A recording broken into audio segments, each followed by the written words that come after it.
Saludo sa ginawa ng NBA para sa nasalanta ng bagyo sa Pilipinas. NBA stars tutulong na rin, tara kwentuhan! Isang challenging week sa buong Pilipinas ang sunod-sunod na pananalasa ni Bagyong Tino at Super Typhoon Uwan, mga idol. Milyon-milyong mga ari-arian at mga buhay ang napinsala sa hagupit ng bagyo.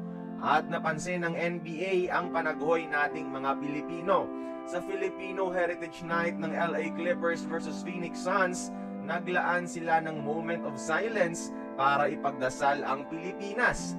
Dinelay nila ng konti ang laro para alalahanin ang ating bansa, mga idolo. Lumabas pa mismo sa screen ng pinaka-high-tech na arena sa buong NBA na Intuit Dome ang mensahe ng NBA. Tonight, we stand in support for the people in the Philippines. Nakaka-touch lang, mga idol, no?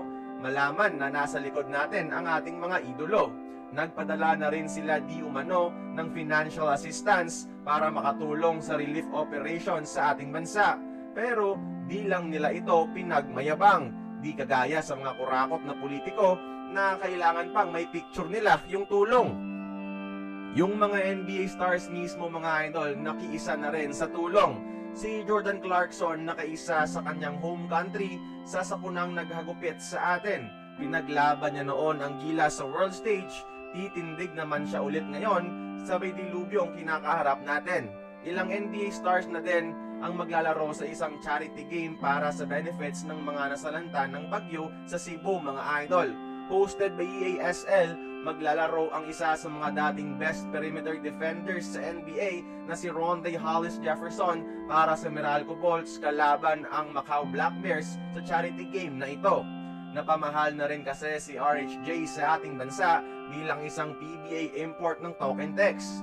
Nagpapasalamat tayo sa buong NBA, mga idol, no, sa kanilang tulong para sa bansang tumatangkilik sa kanilang liga.